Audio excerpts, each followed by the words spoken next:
آج وانیہ عمران کو زہر کا انجیکشن لگا کر مار دیا گیا تھا۔ اس کی محبت اپنے انجام کو پہنچ چکی تھی۔ اس کی زندگی کا اختتام اس کے محبوب کے ہاتھ میں لکھ دیا گیا تھا۔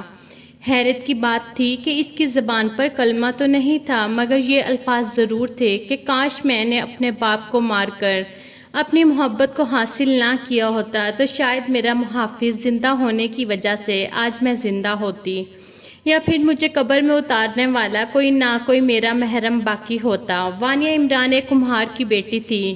والدین کی پہلی اولاد تھی، انتہائی ناز و نام میں پلی ہوئی تھی، بلا کی ذہین فتین خوبصورت تھی۔ اس کے حسن کے چرچے آس پاس کے گاؤں میں بھی تھے۔ دور جدید کی نوجوان نسل جس قسم کی صحبتوں میں رہ کر پلتی بڑھتی ہے، وہاں ایسے ہی لوگوں کی عزتوں کے تذکرے ہوتے رہتے ہیں اور اس بات کو معمولی سمجھا جاتا ہے، اس لیے وانیہ کا ذکر بھی نوجوانوں کی ہر محفل میں ہوتا تھا۔ والدین نے اس کی تعلیم و تربیت میں کوئی کسر نہ اٹھا رکھی تھی، مگر شاید قسمت کو ان کے امتحان مقصود تھے۔ وانیہ نے جب جوانی کی دہلیز پر قدم رکھا تو اس کے والدہ کا انتقال ہو گیا۔ اس کے والد نے اسے رہنے سہنے کا طریقہ سکھا دیا تھا، مگر مرد تھا، شاید اس کی پرورش میں کوئی کوتاہی رہ گئی ہوگی۔ وانیہ کی بڑی سے بڑی خواہش پوری کرنا اس کے باپ کی زندگی کا واحد مقصد تھا۔ والد کی بیٹی سے ایک چھوٹی سی محبت کی مثال یہ تھی کہ عید قریب تھی، وانیہ کے لیے جوتے کپڑے آ گئے تھے، جبکہ وانیہ کی باقی سہیلیوں کے پاس چوڑیاں اور مہندی بھی تھی۔ اس کے والد کے پاس اتنی رقم نہیں تھی کہ وہ اپنی بیٹی کے لیے چوڑیاں اور مہندی خرید سکیں، اس لیے اس نے صرف جوتے اور کپڑے پر اتفاق کیا، مگر جوتے اور کپڑوں کے ساتھ مہندی اور چوڑیاں نہ پا کر وانیہ نے گھر سر پر اٹھا لیا۔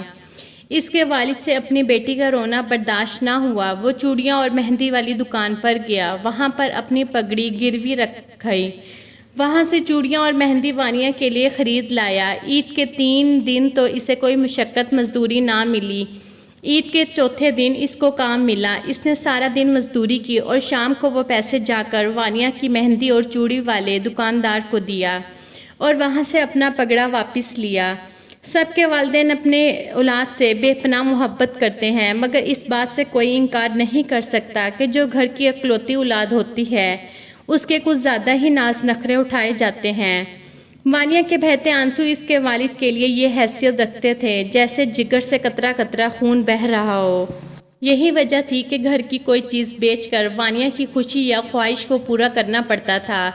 اس کے والد کر دیا کرتے تھے۔ وانیہ اگر سمجھدار ہوتی تو اپنے والدین کی قربانیوں کا احساس کر کے ان کی قدر کرتی، مگر والد کی قربانیوں نے وانیہ کو بہت زیادہ ضدی اور خود سر بنا دیا تھا۔ آغاز جوانی میں وانیہ نے گاؤں کے وڈیرے کے بیٹے سے محبت کر لی اور اس سے شادی کرنے کی ضد بنا لی۔ وانیہ کے والد نے منع کر دیا کیونکہ جاگیردار اور اس کی فیملی بالکل بھی راضی نہیں تھی، اور ایک باپ اپنے نوجوان لڑکے کو اپنی بیٹی کبھی سپرد نہیں کرتا، مگر وانیہ جو بہت زیادہ خود سر اور ضدی ہو گئی تھی، اس نے والد کی بات ماننے سے انکار کر دیا۔ رات بڑھتی گئی، وانیہ نے رو دھو کر اور ضد کر کے دیکھ لیا، مگر اب اس کی بار اس کے والد پر کوئی اثر نہ ہوا۔ جب کوئی اور صورت نظر نہ آئی تو وانیہ نے اپنے محبوب کے کہنے پر اپنے والد کو کھانے میں زہر ملا کر دے دیا، جس سے اس کا باپ ابدی نیند سو گیا۔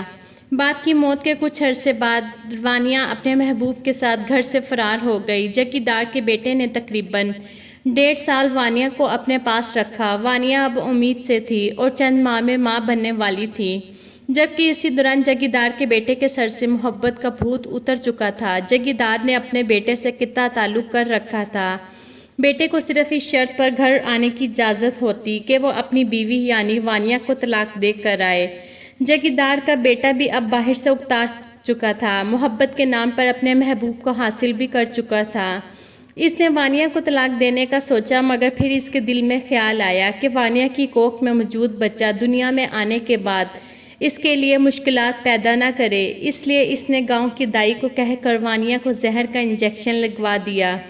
یوں وانیہ اپنے منہ کے ہاتھوں میں ہی اپنی موت مر گئی۔ کہتے ہیں آخری وقت میں تو اس کی زبان پر کلمہ نہیں تھا، بس یہ خواہش تھی کہ اس کا باپ زندہ ہوتا اور اسے قبر میں اتارنے والا کوئی محرم، کوئی رشتہ باقی ہوتا۔